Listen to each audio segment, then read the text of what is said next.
Morning. Thank you for joining us either here in our sanctuary or online. We appreciate your interest and your availability to discuss the sermon a bit further this morning.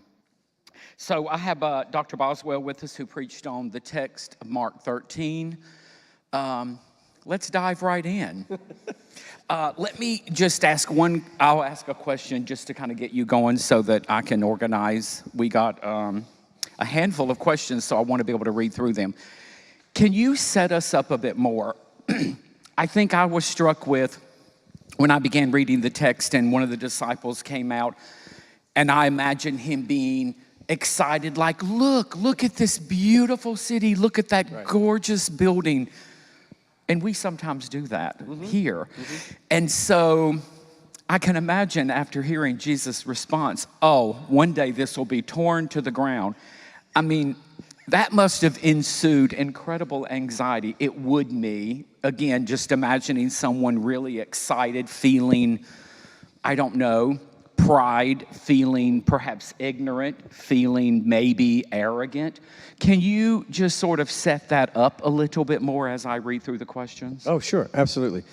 I can imagine the disciples having the exact same reaction that you had. This is the holy city that they have pilgrimaged to 5 times a year for their entire life from wherever they've lived. So these are Jewish people. Most of the followers of Jesus at that time are all observant Jews, mostly from Galilee. In fact, they would be even more radical in some ways, more zealot in some way, being from Galilee, which was the place that all Jewish revolutions began. And I've talked about these Jewish revolutions before and how frequent they were in the time of Jesus, both before and after. So these were very ardent followers of the Jewish faith, believers. They were both ethnically and religiously Jewish and had generations of teachings. They had a local synagogue, but they would travel to the temple 5 times a year, every year, for the major holidays, which was a part of what it meant to be a Jew in the first century. And even in times of persecution, they would still travel, like making a Hajj right now for our Muslim family and siblings. And so this place was a place of great memory for them from the time they were very young. It would be like your family home. If your family lived in the same home your whole life and you traveled there every Christmas or every Thanksgiving or every Easter for your whole life, 5 times a year for major holidays, and that place would become sacred. Now add on to that this was a city filled with millions of people every time there was a holiday, and all kinds of commerce going on, all kinds of disparate Jewish teachings and rivalries between factions within Jewish life, politics, intrigue, and it was this beautiful temple that had gone all the way back into the ancestors of your ancestors' time, and hearkened every time you were there to these festivals that celebrated Jewish independence and freedom and liberation, especially Passover, by the way, and then that this is a religious site. So I've said this before, the temple was like the Capitol and the Vatican rolled into one, right? And Wall Street. It was all 3 of those. Wall Street, Vatican, Capitol, all rolled into one every time you went there. And you've been there 5 times a year, every year of your life. So when you talk about pride and love and passion, they loved this place. They cared about this place. They wanted to renew it. They wanted to redeem it. They wanted to rebuild it. They wanted to revive it. They wanted autonomy over it. They wanted to be in control of it. They wanted the Romans out and gone and away from it, their oppressors. And so you could set that, and then they come to Jesus and they say, look at how beautiful this is.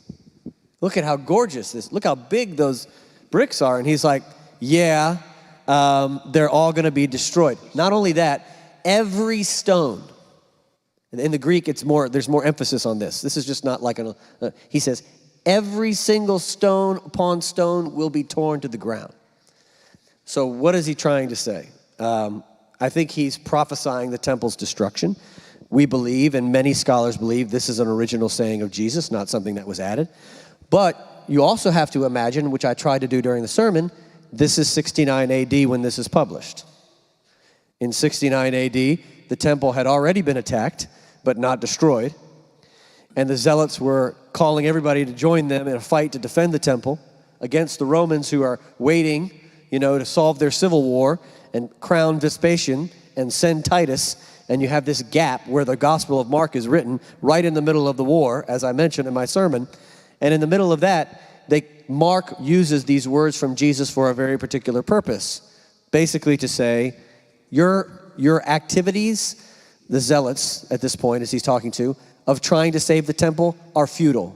Not to mention, they're fraught with violence, and we don't believe in violence. Therefore, don't even engage. And he's talking to his closest followers. He's saying, like, look, there's no point. This whole thing is going to be torn down. You can't save it. Catastrophe's coming. It's inevitable. So here's how you live regardless. Here's this other way, this other path. And I mean, you think about what really happened, and if Jesus actually said that before 69 AD, the prophecy came true, right? Or is this Mark taking words of Jesus that were out of context and using them for a particular purpose? We don't know the answer. I'm not sure it matters, because for us, it sets up his critique of the apocalyptic anxiety of the age politically. And in his age, it's not the right that we're afraid of. In his age, it was the left that was coming on really strong. No one would have ever, most Jews would have not even considered conspiring with the Romans. Only a small group ever really conspired with them, mostly the wealthy and the political elites, some Sadducees, some high priests. The average commoner hated Rome, despised them as oppressors. The temptation for the followers of Jesus was not to go to the right, as it is today for us and for followers of Jesus. The temptation in those days was to go all the way to the left and take up arms and destroy and kill the Romans. So oftentimes these texts don't translate well because the temptations we face and that American Christians face are the opposite than the ones that the biggest temptation for the followers of Jesus in the first century and after was to kill the Romans, to take up arms and to fight a revolutionary war against the Roman oppressors. That was their biggest temptation. That's why the teachings of non-resistance and peace by Jesus become so critical in the early church. And the church becomes an alternative to a way of war and violence and a revolutionary violent movement.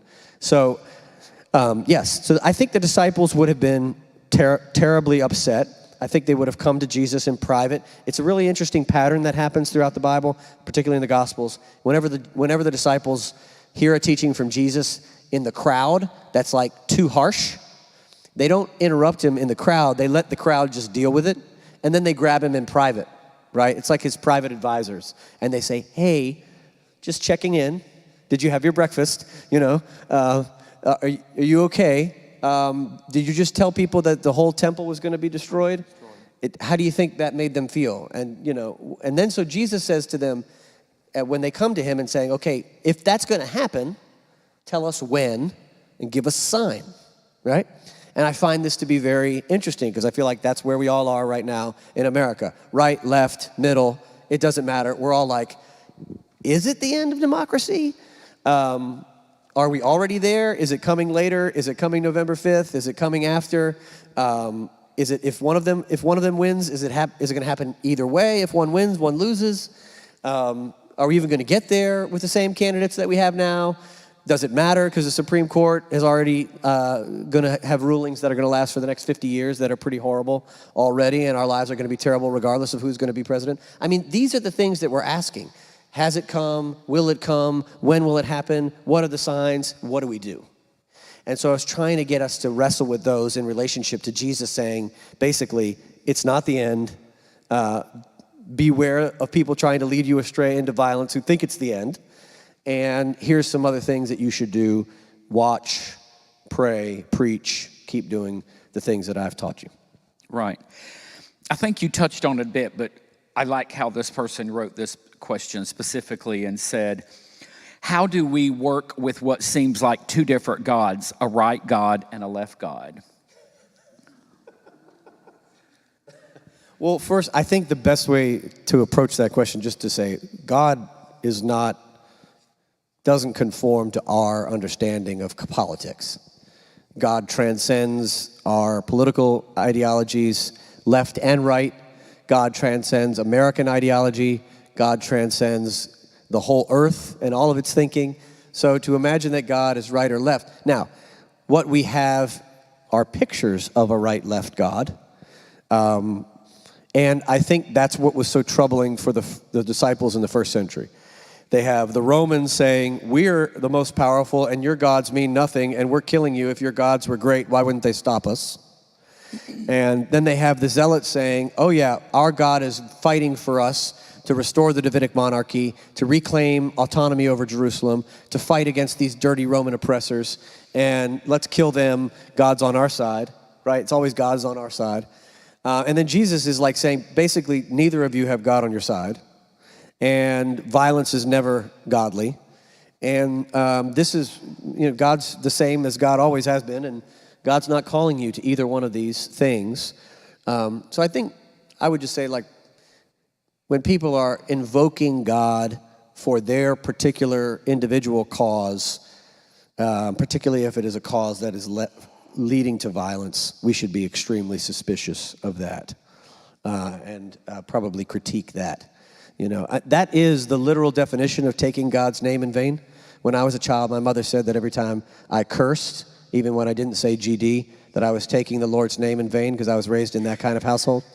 But that's not what it means. Cursing is not taking the Lord's name in vain. That's not what that passage means. It means taking God's name to endorse something that is yours or that you believe in that is not godly. So anytime somebody says, God would be on the side of Ukraine, or God would be on the side of Russia, or God's on the side of the Palestinians, or God's on the side of the, if it's violence, God's not there. That's a lie. Now, who's God actually on the side of? The Bible's pretty clear. Widows, orphans, strangers, the poor, the vulnerable, the oppressed. That's clear over and over and over again. Okay. Great segue. When violence or when war happens to arrive in Charlotte, what will this church do? And then a follow-up question. If this is not the end, what will the end actually look like? And is there an actual end? These are heavy questions. I mean, I kind of want to know who wrote that one. That's you can self-identify it's if you'd deep like. Philosophical. Both sides of that are deep. Okay, if Yeah. a war came to Charlotte, well, war has come to Charlotte before. There's the Revolutionary War and the Civil War, particularly the Revolutionary War. We weren't here yet. Myers Park wasn't here, but there were Christians here at that time, and they chose sides and fought right on one side or the other. So I think that's what some people would do, very similar to what what was described in this passage. What would this church do? I mean, I hope that historically this church, because of its legacy and tradition, would speak a word of peace in the face of oncoming war, even if it was a war for our own independence or freedom or liberation. I still think a word of, peace in the midst of that war would be. And there were people who preached peace at the Revolution. People called them, they accused them of being loyalists when they preached peace. But in fact, they just didn't want a bunch of people to be murdered for that sake. There were people who preached peace in the Civil War on both sides. In every war there have been Christians and people of faith who have preached a word of peace in the midst of war. Somebody coming out, I think it was Carol, said to me, when did people get the idea that getting in a group and killing another group solves something? When did we get that idea? Well, that's about as old as humanity itself, and some would say Cain versus Abel, right? Is this nature within us to kill our adversaries? But it hasn't ever changed anything. And one of the things that I have been taught about nonviolence from people like King and Gandhi and I think Jesus and others is that real change, fundamental change, has to happen nonviolently or it's not real.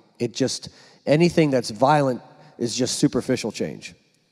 So even King says a violent revolution to overthrow your occupiers, right, really leads just to a new set of occupiers, new people in power, new forms of violence. It doesn't actually fundamentally change anything. Only nonviolent direct action can actually change the world in a fundamental way, which is why King and Gandhi and many others have advocated for that, even in the face of horrific oppression, because violence doesn't fundamentally change anything. So that's a pretty dramatic statement. And then if you look at Jesus, you can tell he's not interested in superficial change. When he says stones are coming down, it's going to be destroyed, kingdom of God has come, nothing else is going to outlast this. It's about peace, it's about justice, it's about love. He's not interested in superficial change that comes through violence. So I think that's a good word for us. If violence were to come to Charlotte, if war were to come to Charlotte, what would we do? Now I know there's a second part of this that's even harder, but I want to stop here for a second. Violence is already happening. War is already happening. I'll just speak for myself. I frequently find myself under the delusion that we are not in the middle of a war. Right? There is a war on poor people happening in this country.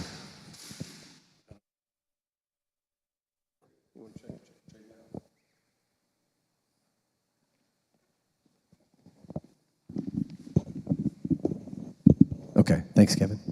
There's a war on poor people. I think there's a war on people of color. I mean, if you think about the ways in which policing works in black communities and the ever-increasing militarization of police.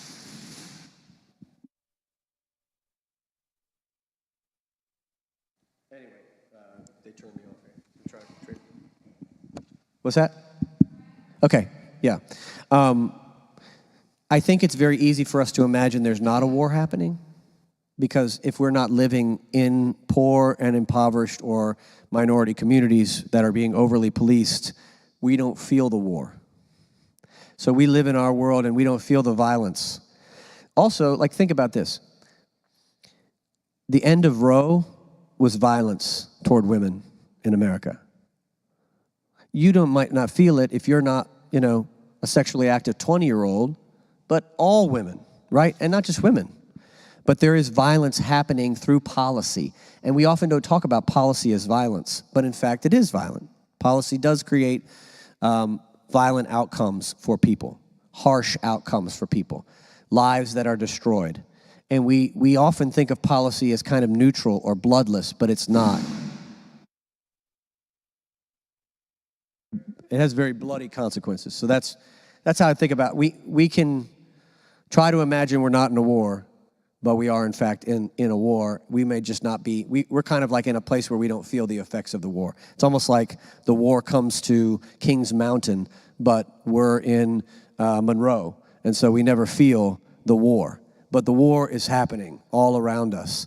And I think, for instance, I talked about Project 2025. That's an example of a further war. A war on the federal government, a war on democratic ideals, a war on any part of the bureaucratic establishment that remains that could protect people from any forms of extremism and extreme politics that are coming. So as far as the end, when will we know? I mean, that's basically what they're asking Jesus. I don't want to try to opine and say something more than Jesus said about the end, but I'll say I think the Bible is playing with the idea of the apocalypse. The apocalyptic literature in the Bible is not necessarily used to say this is the end. It is used to create a sense of urgency. Apocalypse doesn't mean end. It means revelation, right? That's why the book of Revelation or the apocalypse is called Revelation. It means things are clearer than they've been. The veil has come down. And so I think it is a mistake to talk about the end, especially when we're supposed to be believers in resurrection and new beginnings and new creation and all these things. I don't know that end language does anything except overly heighten our anxieties to the point of fear and reactionary activity that leads us to something that's probably not helpful. I think, you could argue that right now we are in a kind of apocalyptic stage because of how people feel about what's going to happen on November 5th. And so there's a lot of energy right now. Should this person run? Should they not? How do we defeat them? What's going to happen if they don't? I mean, you could feel the tension this week, especially with a knife. You could just cut it with a knife. It's crazy. I don't know that energy is super helpful to us. I don't know that it helps us make good decisions. But I think the Bible plays with the idea of the end almost as if to say the end is never the end. And anyone who thinks it's the end is dangerous. Is this on? I'm sorry. Thank you. We have a couple questions that'll probably take up the remaining period of our time, but just because no one had asked a question, I just wanted to give that opportunity before I went to the remaining questions in my hand. Did someone want to ask something?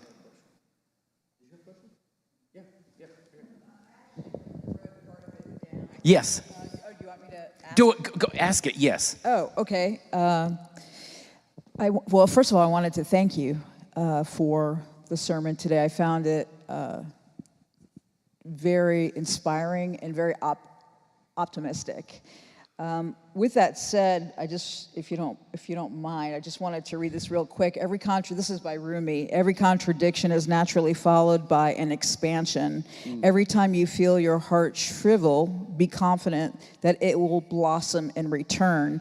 And you spoke beautifully about this concept, so I was wondering if you could talk a little bit more about that in regards to some examples, biblical examples of contradiction, of expansion followed by contradiction.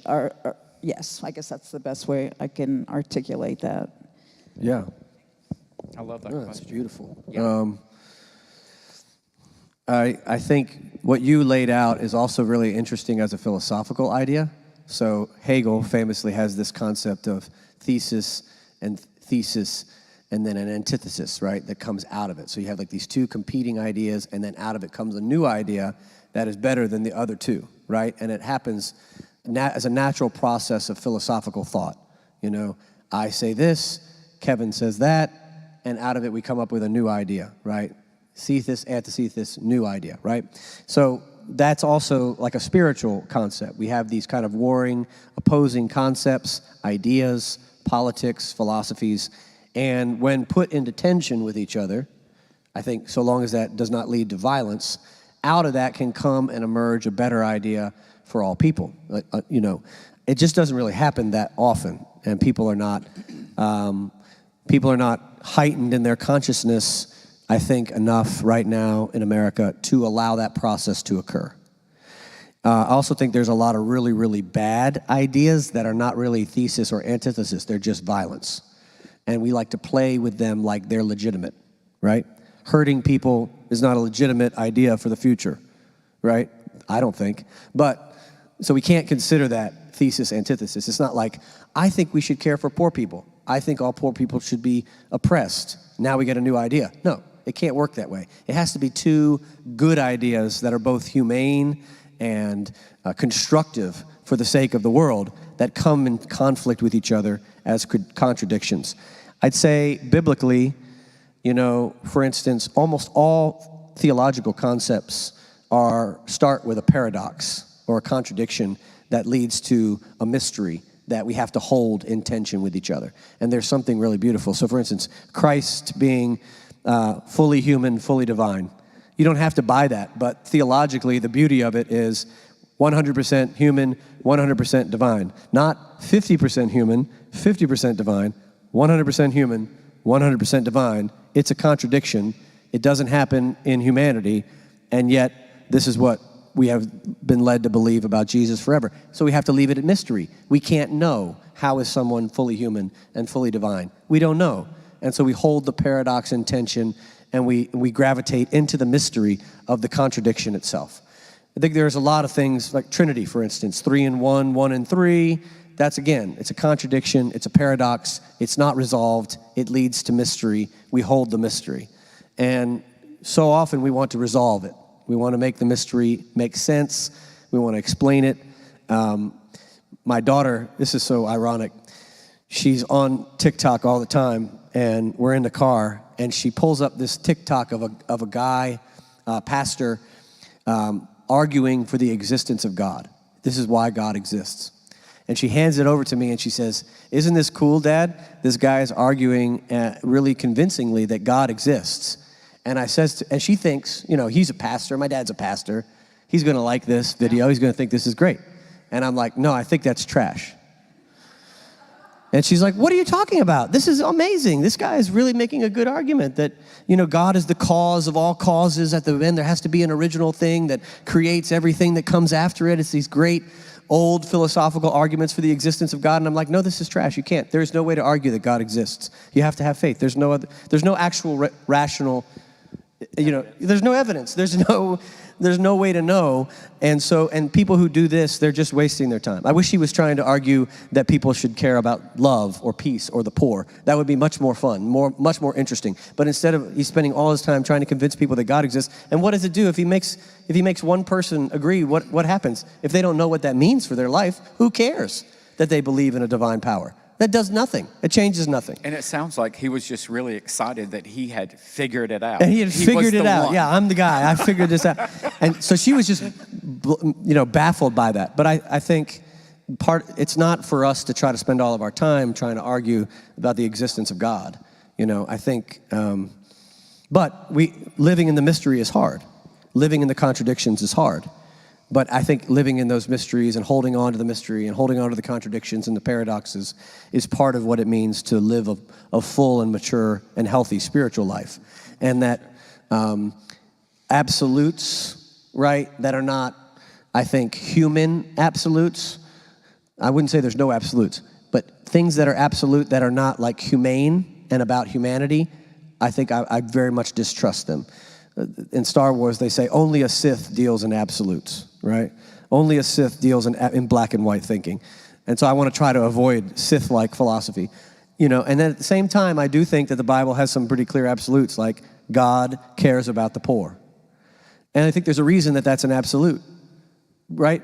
Because the world is set up in such a way, it's going to constantly come down on the poor and push people's backs against the wall. And if the rest of us don't care about the poor, the world's not going to get any better. And so that is an absolute, to me. But other than that absolute, God loves the poor and the widows and the orphans and the foreigners and calls us to love and justice and peace. Other than that, what other absolutes are there?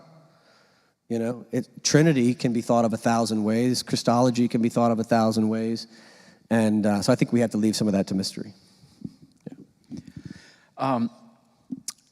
This is going to really, this is a good one. Okay.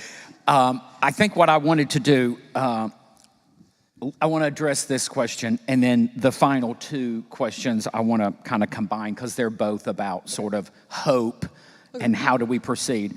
So you can get it all out on this one. Could you elaborate, tell me more about this holy anger that you recommend? Holy anger. I don't know that I recommended that in this sermon, but I do recommend a holy anger.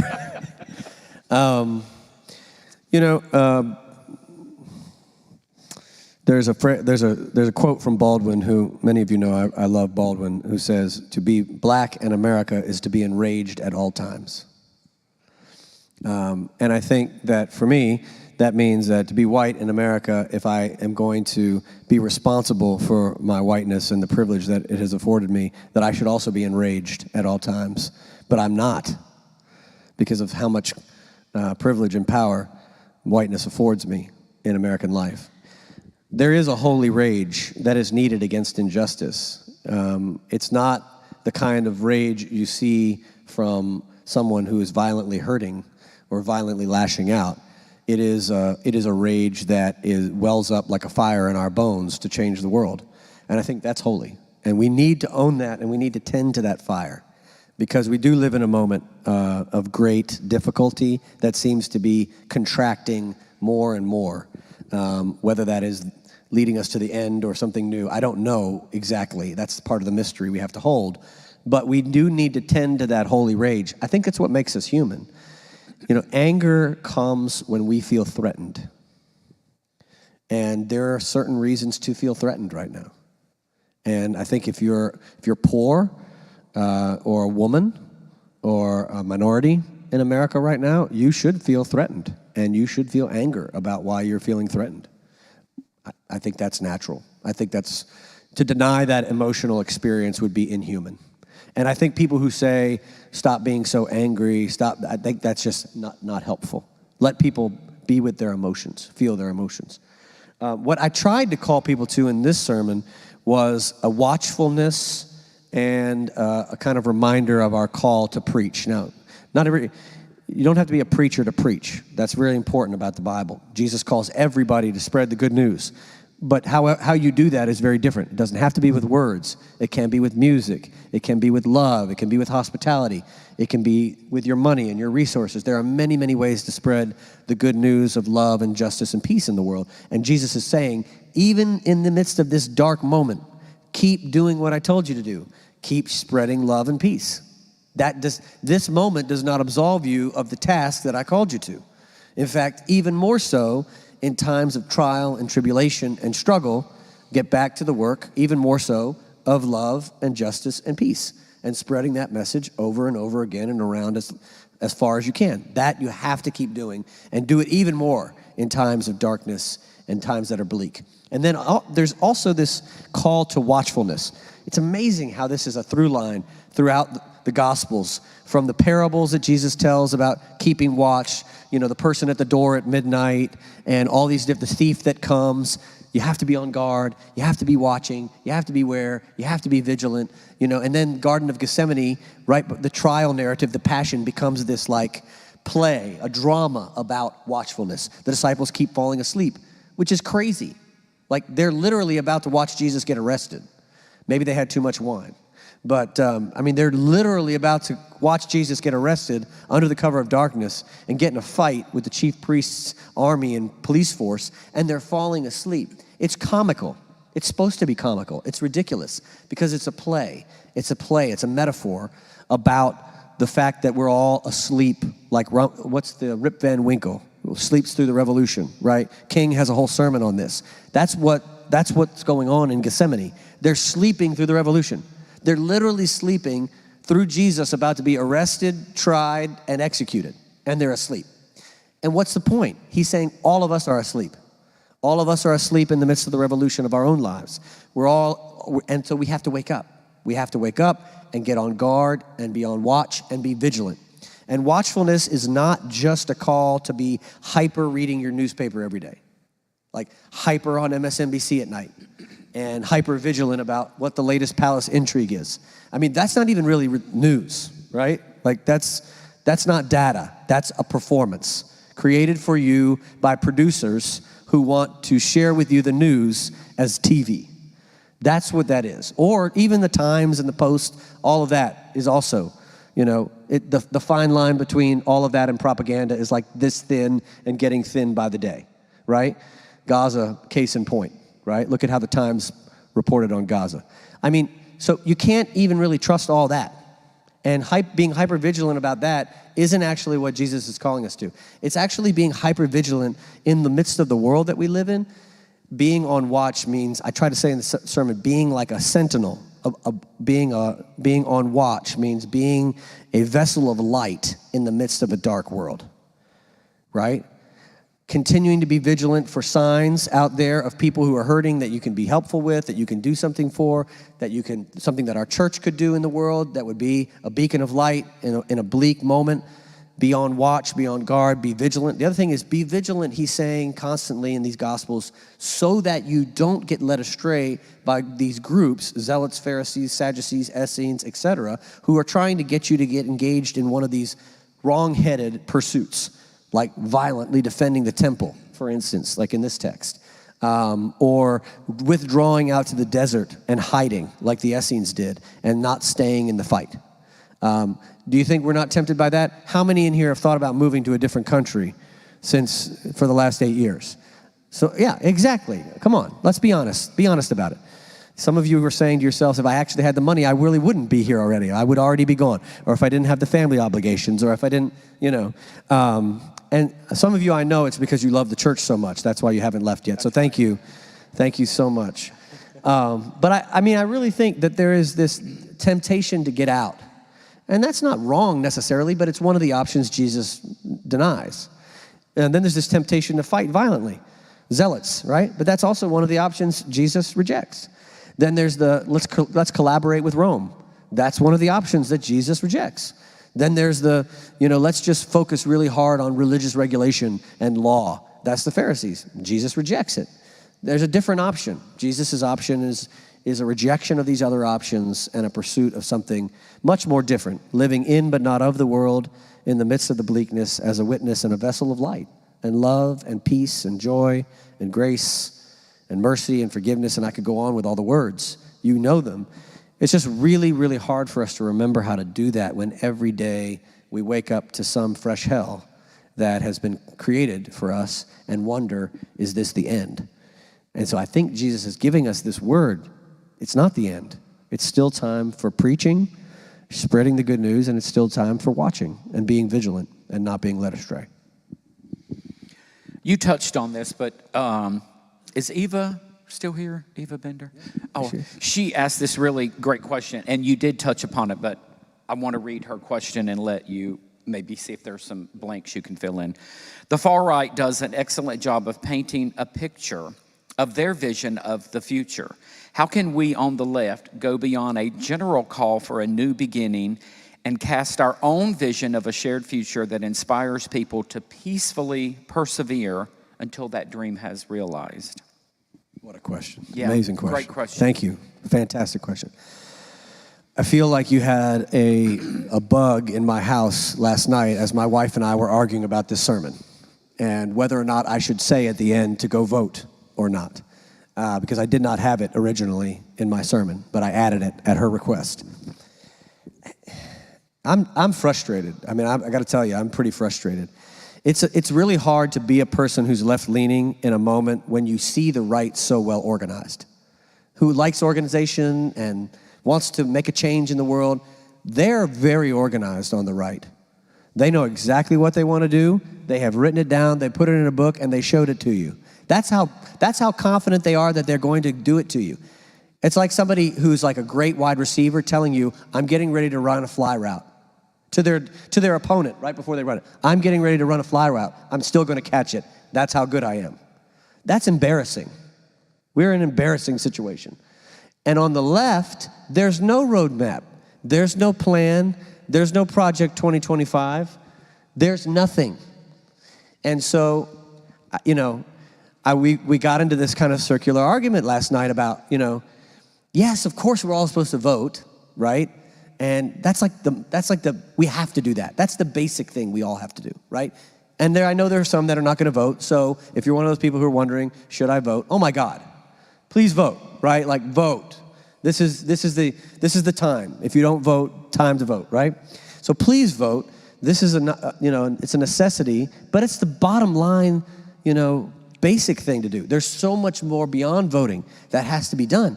And so that's the first part. The second part is, what's the inspirational message that I'm supposed to tell a 25-year-old who is mad about the war in Gaza why to vote? Who's got it? Is it, this is just how we keep fascism from coming? Is it, this is how we protect democracy from ending? Is it, do you really want Trump again? Is that the message? That's like when the Baptists left, the Southern Baptists, and they said, here's our new statement about our identity. We're not them. It didn't go so well. It's like we need to have our own well fleshed out core values, strategic plan, thought process about what we want for the world. I mean, what happened to the Green New Deal? What happened to the infrastructure plan? What happened to, Medicare for all? Where did they go? What am I supposed to tell somebody who says to me, you know what, I would love to vote if you had a plan? How do I argue against that? I said the three answers. This is the only way to keep fascism from coming. This is how we keep democracy from ending. Don't you not want to live through Trump again? Those are my three options, right? And I've said them 1,000 times to people who I know are not going to vote. And I'm trying to help people think through this. Now we're in this thing like, should Biden stop running? Should he keep running? And that argument also has the same people in fever pitch. Stop talking about that, they say. Don't even talk about it. Don't even talk about his age. That's just making it worse. That's just giving the Republicans fuel for the fire. Well, we didn't get to this point because we should have been talking about his age a year ago, 2 years ago, right? And so I think it's very frustrating. Does that mean I'm going to change the way that I focus my vote and energy as a person and individual? No, not at all. I'm going to do the same thing I would have done if they had a plan. But the lack of a plan will mean that large groups of Americans who need inspiration and need direction and are frustrated with the political party that is in power right now, are not going to come to the polls because they see nothing. And they don't, it's easy to be jaded already. I mean, Trump won last time, right? It's easy to be jaded. It's easy to imagine nothing's going to change. And if you're poor in this country, voting is really tough because you have watched nothing change. You've voted left, you've voted right, nothing's changed. So how am I going to inspire you to now vote in this particular urgent moment? And every year, I don't know if you notice this, every year they say the same thing. This is the most important election that has ever happened in our lifetimes. They say this every single year. Well, at some point, that's a lie. Is it? Or is it that we're in such a horrible situation that every election in our lifetimes is the most important Anyway, it is a comedy, right? I think about Kurt Vonnegut. I used to have this professor in, Kurt Vonnegut wrote all these satires about America, and I had this professor named Stanley Hauerwas who used to say, "Poor Kurt Vonnegut, how do you satirize a satire?" America feels like living in a satire, right? And the left right now feels like a comedy. And it is frustrating, I have to say. And if you're not frustrated, I understand. Maybe you can come and convince me of what the roadmap is for the Democratic Party in 2025. I'd love to hear it because I haven't heard it yet. More of the same is what I keep hearing, right? And so I just feel like I don't know what to do about it. I feel kind of trapped, but this is the argument that I continue to have. And I don't know that I'm right or wrong about it. I just feel very frustrated by it. And I wish we had a plan. I wish we had a greater vision other than protect the world from fascism. I mean, that just doesn't seem like it's clear enough to me. That seems like an extreme answer to right. I mean, again, as a response to why to move or vote a certain way. Let me say, refresher for those watching online, you can certainly still submit questions, and Ben or one of our senior staff will respond by submitting your question or comment to talkback@myersparkbaptist.org. I have one great closing question, so just given an opportunity if anyone else had a comment or question before I ask Ben this final question that I'm holding. Anybody? I think this was a great way to sum it up. Give us a word of hope, please. How is God with us, in us, and how do we know He is for us? I thought that was just a really great way to wrap up the sermon and our conversation. I think the message of hope that I tried to give in this sermon is it's not the end. And there's a lot of doomsday prophets out there on every channel telling you that this is the end. I do think it is an urgent moment, but it's not the end. It's not the end of democracy. It's not the end of America. It's not the end of the church. It's not the end of this or that. It's not the end. Take that as hope. Allow that to deflate some of the apocalyptic anxiety that you're feeling. It's not the end. We're going to live through this election just like we lived through the one in 20 and 16 and many before that. And Americans have lived through much worse than we are living through now. Particularly black Americans and women and other groups, immigrants, have lived through much worse than they're living through right now. Okay, so that's important. We're also not living through the worst situation Christians have ever lived through in the last 2,000 years. And the church has survived. Jesus' message has survived. People have survived through that. And even those who died, we believe are not lost to God because nothing can separate us from the love of God in Christ, and love never ends. So there is nothing to fear about that. And I think the message of this text that was really hopeful to me is that we are in a struggle. We are in the midst of trials and tribulations. We are in a bleak moment. But the struggle is the point. And we have to embrace the struggle. And that in the struggle, God is with us as we walk together, as we preach the good news, as we spread love and justice. God is with us in this church as we work through this. God is with us as we struggle personally with our emotions, as we rage, as we get depressed, as we get frustrated. God is with us in that. That is the constant promise from the beginning of Genesis to the end of Revelation. Emmanuel, God is with us. And I think we can hold on to that no matter what we're going through. So hopefully that you can take that with you as you go through the next few weeks. So thanks, Scott. That was great. That was a great way to close it. I appreciate it. Thank you for your time. Thank you. Thank you all.